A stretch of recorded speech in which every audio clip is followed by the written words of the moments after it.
राधे राधे। हरे कृष्ण प्रिय श्रोताओं, आज है फाल्गुन मास के शुक्ल पक्ष की एकादशी और आज है आमल की एकादशी, जिसे रंग भरी एकादशी के नाम से भी जाना जाता है। पवित्र आमल की एकादशी को भगवान विष्णु की अत्यंत प्रिय तिथि माना गया है। इस एकादशी का महत्व स्वयं श्री कृष्ण ने धर्मराज युधिष्ठिर को बताया था। भगवान श्री कृष्ण ने कहा कि हे राजन, आमल की एकादशी सभी एकादशियों में विशेष फल देने वाली है। इस दिन श्रद्धा और नियम पूर्वक व्रत करने से मनुष्य के सभी पाप नष्ट हो जाते हैं और उसे दीर्घायु, आरोग्य, सुख, समृद्धि और अंत में मोक्ष की प्राप्ति होती है। इस दिन आंवले के वृक्ष को भगवान विष्णु का स्वरूप मानकर पूजा करने का भी विशेष विधान है। जो भक्त सच्चे मन से व्रत रखकर भगवान का स्मरण करता है, उसके जीवन के कष्ट दूर होते हैं और घर में सुख शांति का वास होता है। धर्म शास्त्रों में बताया गया है कि आमल की एकादशी का व्रत करने से हजारों दान, तप और यज्ञ के समान पुण्य फल प्राप्त होता है। यह व्रत मन को पवित्र करता है, दुर्भाग्य को दूर करता है और भगवान विष्णु की विशेष कृपा प्राप्त कराता है। एक बार राजा मांधाता ने वशिष्ठ मुनि से कहा, हे महान ऋषि, मुझ पर कृपा कीजिए और मुझे एक ऐसे पवित्र व्रत का मार्ग बताइए जिससे मुझे शाश्वत लाभ प्राप्त हो सके। तब वशिष्ठ मुनि ने उत्तर देते हुए कहा, हे महाराज, कृपया ध्यानपूर्वक सुनिए। मैं आपको सभी व्रतों में श्रेष्ठ व्रत आमल की एकादशी के बारे में बताता हूँ। जो व्यक्ति इस एकादशी का व्रत निष्ठा पूर्वक करता है, उसे अपार धन की प्राप्ति होती है। वो सभी प्रकार के पापों के प्रभाव से मुक्त हो जाता है और मोक्ष प्राप्त कर लेता है। इस एकादशी का व्रत करना एक शुद्ध ब्राह्मण को 1000 गाय दान करने से भी अधिक पवित्रता प्रदान करता है। अतः कृपया ध्यान पूर्वक सुनिए। मैं आपको एक शिकारी की कहानी सुनाता हूँ, जो प्रतिदिन निर्दोष जानवरों को मारकर अपना जीवन यापन करता था। फिर भी उसने आमल की एकादशी का व्रत करके पूजा के निर्धारित नियमों का पालन करते हुए मोक्ष को प्राप्त किया। एक समय विदिशा नामक एक राज्य था, जहाँ सभी ब्राह्मण, क्षत्रिय, वैश्य और शूद्र वैदिक ज्ञान, असाधारण शारीरिक शक्ति और उत्कृष्ट बुद्धि से समान रूप से संपन्न थे। हे राजाओं में श्रेष्ठ महाराज, सारा राज्य तब वैदिक ध्वनियों से भरा हुआ था। वहाँ एक भी व्यक्ति नास्तिक नहीं था और किसी ने कोई पाप नहीं किया था। इस राज्य के शासक सोम अर्थात चंद्रमा वंश के राजा पाशबिंदुक थे। वे चित्ररथ के नाम से भी जाने जाते थे और अत्यंत धार्मिक और सत्यवादी थे। कहा जाता है कि राजा चित्ररथ में 10,000 हाथियों के बराबर बल था और वे बहुत धनी थे तथा वैदिक ज्ञान की 6 शाखाओं के पूर्ण ज्ञाता थे। महाराज चित्ररथ के शासनकाल में उनके राज्य में किसी ने भी दूसरे के धर्म का पालन करने का प्रयास नहीं किया। ब्राह्मण, क्षत्रिय, वैश्य और शूद्र सभी अपने अपने धर्मों में पुनर्तः लीन थे।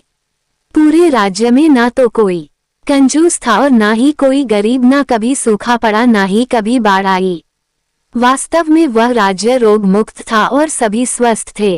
प्रजा ने भगवान विष्णु की प्रेम में भक्ति सेवा की, जैसा कि राजा ने भी किया, जिन्होंने भगवान शिव की विशेष सेवा की थी। इसके अलावा माह में 2 बार एकादशी का व्रत भी नियम पूर्वक रखा जाता था। हे श्रेष्ठ राजा, इस प्रकार वैदिशा राज्य के नागरिक अनेक वर्षों तक अत्यंत सुख और समृद्धि में रहे। उन्होंने सभी प्रकार के भौतिक धर्मों का त्याग कर स्वयं को भगवान श्री हरि की प्रेम में सेवा में पुनर्तः समर्पित कर दिया। फिर एक बार फाल्गुन माह में द्वादशी के साथ आमल की एकादशी का पवित्र व्रत आया।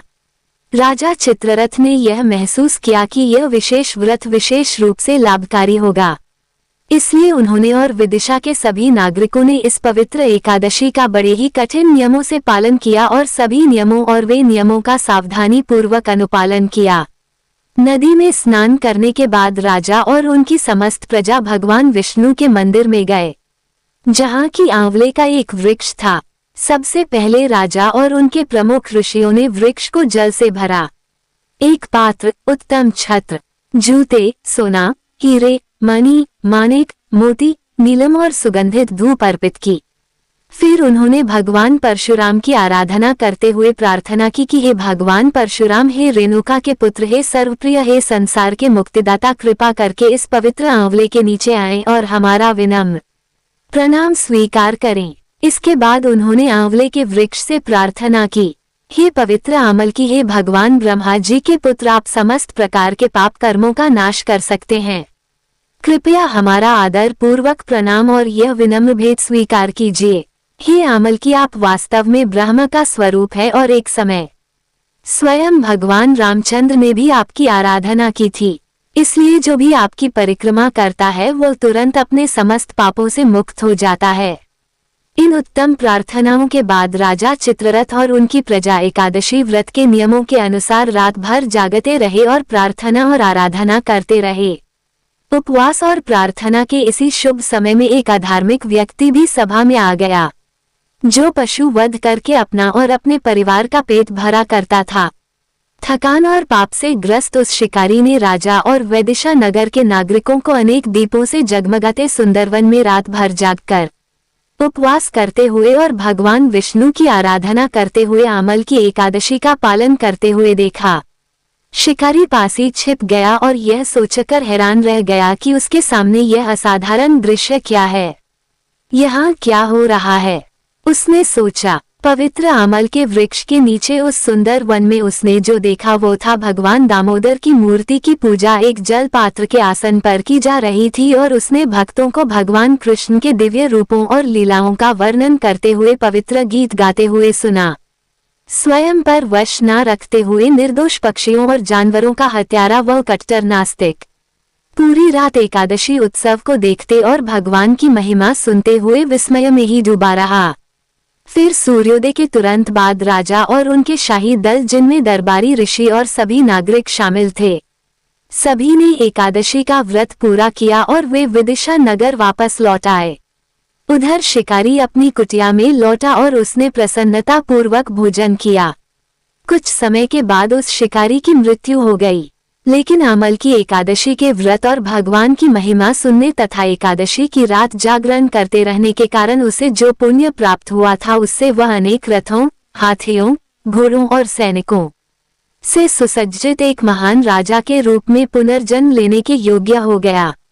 उसका नाम वसुर्त था, जो राजा विदुर्त का पुत्र था और उसने जयंती राज्य पर शासन किया। राजा वसुर्त बलवान और निर्भीक थे। सूर्य के समान तेजस्वी और चंद्रमा के समान सुंदर बल में वे श्री विष्णु के समान और क्षमाशील पृथ्वी के समान थे। अत्यंत दानशील और सत्यनिष्ठ राजा वसुर्त सदा भगवान श्री विष्णु की प्रेम में भक्ति सेवा किया करते थे। इसी कारण वे वैदिक ज्ञान में पारंगत हो गए। राज्य के कार्यों में सदा सक्रिय रहते हुए वे अपनी प्रजा की देखभाल ऐसे करते थे मानो वे उनकी अपनी ही संतान हो। उन्हें किसी में भी अहंकार पसंद नहीं था और उसे देखते ही वे उसे चूर चूर कर ही देते थे।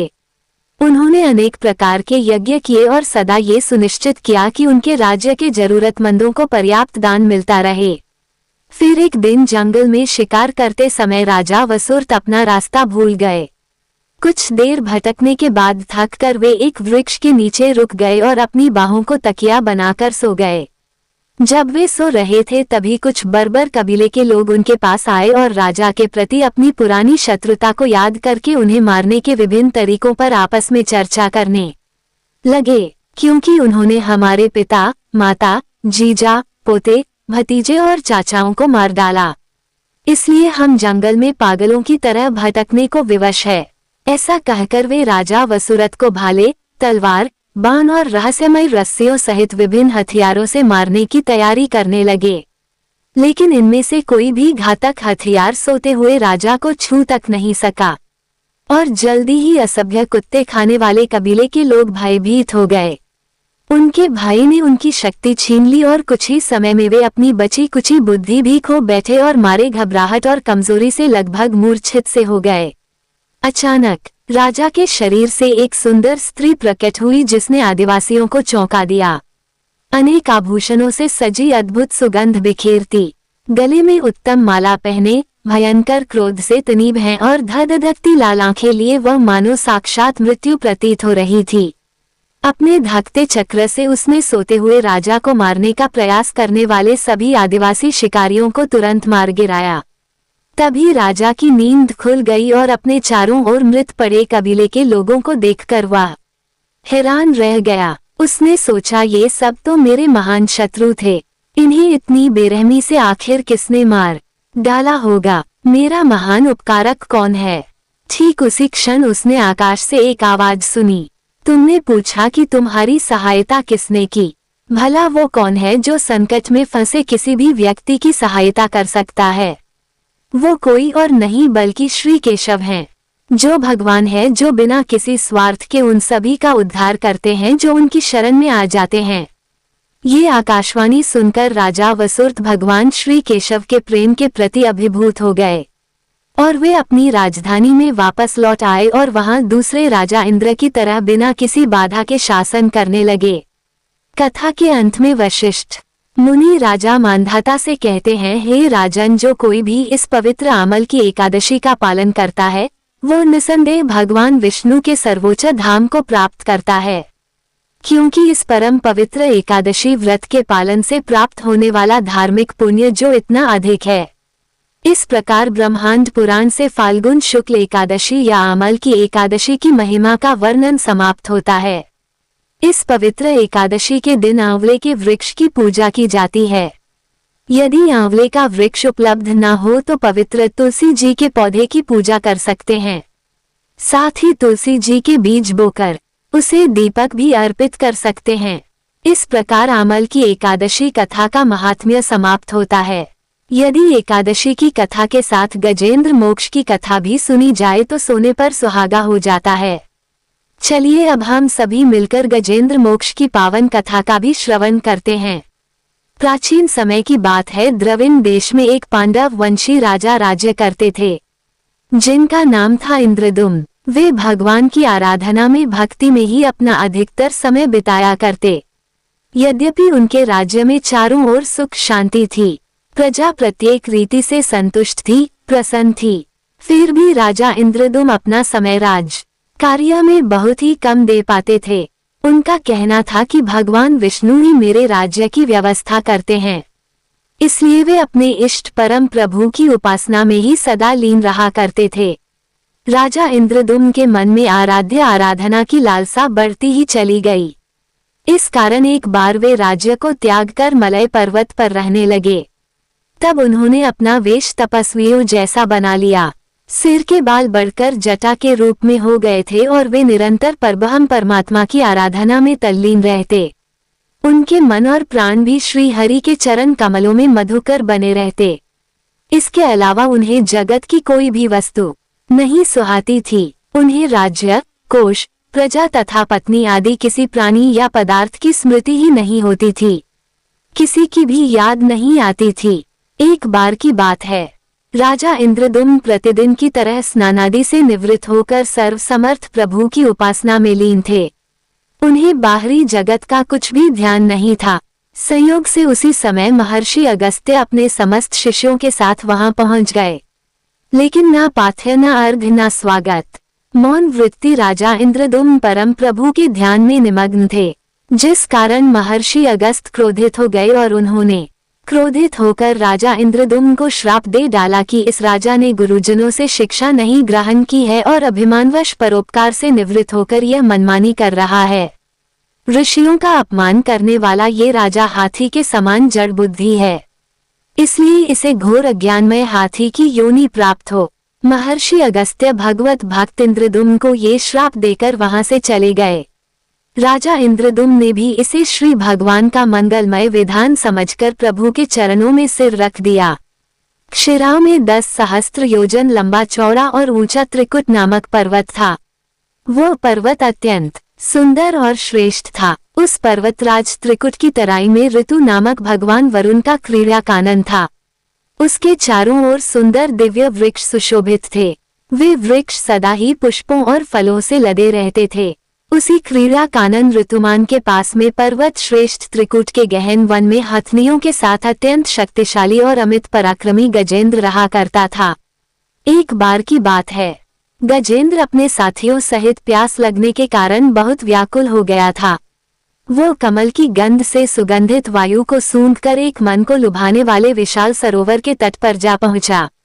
गजेंद्र ने उस सरोवर के निर्मल, शीतल और मीठे जल में प्रवेश किया।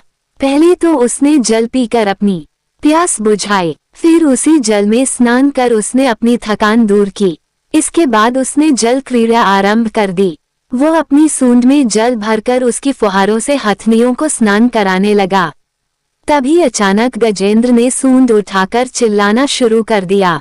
पता नहीं किधर से एक मगर ने आकर उस गजेंद्र का पैर पकड़ लिया था। गजेंद्र ने अपना पैर छुड़ाने के लिए अपनी पूरी ताकत लगा दी, लेकिन उसका वश नहीं चला। मगर के मुंह से उसका पैर नहीं छूट पाया। अपने स्वामी गजेंद्र को ग्रहग्रस्त देखकर हथनियां, कलब और अन्य जो गज वहां पर थे वह सभी व्याकुल हो गए। वे सूंड उठाकर चिंघाड़ने और गजेंद्र को बचाने के लिए सरोवर के भीतर बाहर दौड़ने लगे। उन्होंने पूरा प्रयास किया लेकिन सफल नहीं हो पाए। वस्तुतः महर्षि अगस्त के श्राप से राजा इंद्रद्युम्न ही गजेंद्र हो गए थे और गंधर्व श्रेष्ठ हुयु महर्षि देवल के श्राप से ग्रह हो गए थे। वे भी अत्यंत पराक्रमी थे। दोनों के बीच इस प्रकार संघर्ष चलता रहा। गजेंद्र खुद को बाहर खींचता और वो मगर गजेंद्र को भीतर खींचता। सरोवर का निर्मल जल उनकी खींचातानी से गंदला हो गया। कमल दल शत विक्षत हो गए। जल के अंदर रहने वाले जल जंतु व्याकुल हो उठे। गजेंद्र और ग्रह का ये संघर्ष 1 सहस्त्र वर्ष तक चलता रहा। वे दोनों जीवित ही रहे। ये दृश्य देखकर देवगा चकित हो गए।